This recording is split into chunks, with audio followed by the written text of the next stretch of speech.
The families who first came to New Zealand from Polynesia worked the land and grew crops together.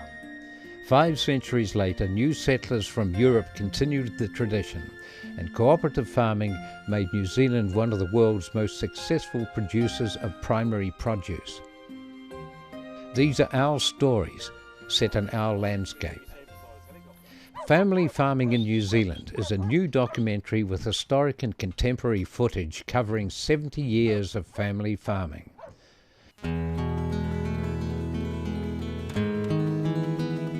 Well, I enjoy farming for a start. I like being on the land. My roots are deep here.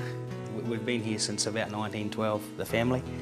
On this farm now there are 4 generations of McLagan. The basis still in New Zealand is really a family farm, because the families tend to get the efficiencies out of farms. When the farm's doing well, the community does well.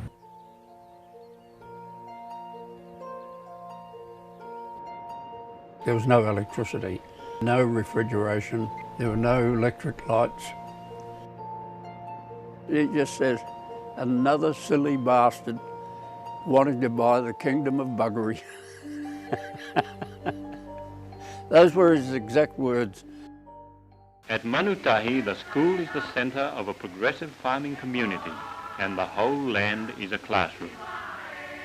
A local storekeeper teaches some of the boys the arts of beekeeping and horticulture. Learning often has a pleasant taste these days.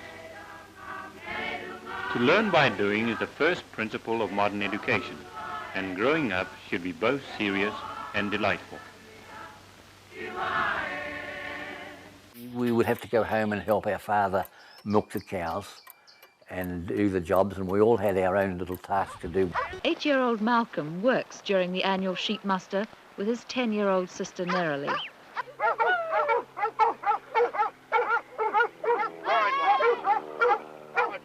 Then I had to go home and pick up a bucket and hand milk cows.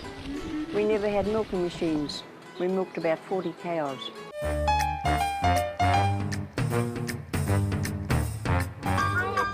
Hello, Billy. Pleased to meet you, Victoria. And you girls come to see the cows being milked, have you? Good, well, come on in.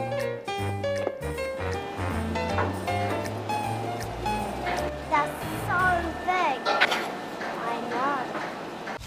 My calf was called Lucy, and she was a Frisian. I live on a sheep station on the wing of the Southern Alps. We used to have a pet deer, but he got too wild and butted us with his antlers, so we had to shoot him for dog tucker. Hey, piggy, piggy, piggy! This is his angel. Well, I think animals are fascinating because they don't hold grudges. What does he do? He comes on. Well, mostly they don't.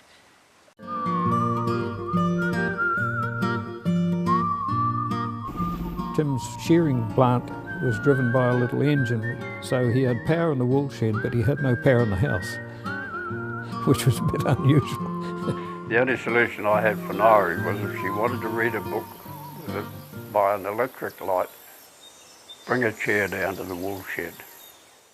On the farm, we farm sheep, cattle, deer, and I must say now, we also farm tourists.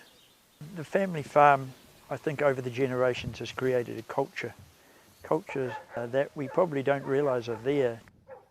The basis of it is everyone's involvement. Family farms, family people who are committed. You've got a passion for farming.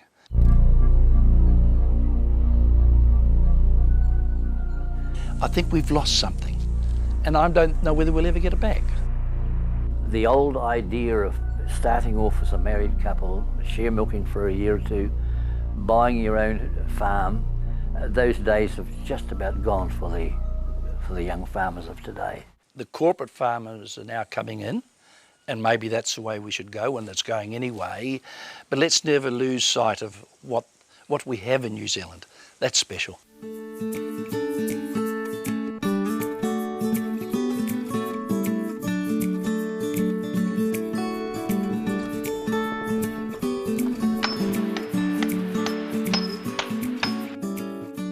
multi-generational family farms laid the template for success in New Zealand for well over a century. Will this continue?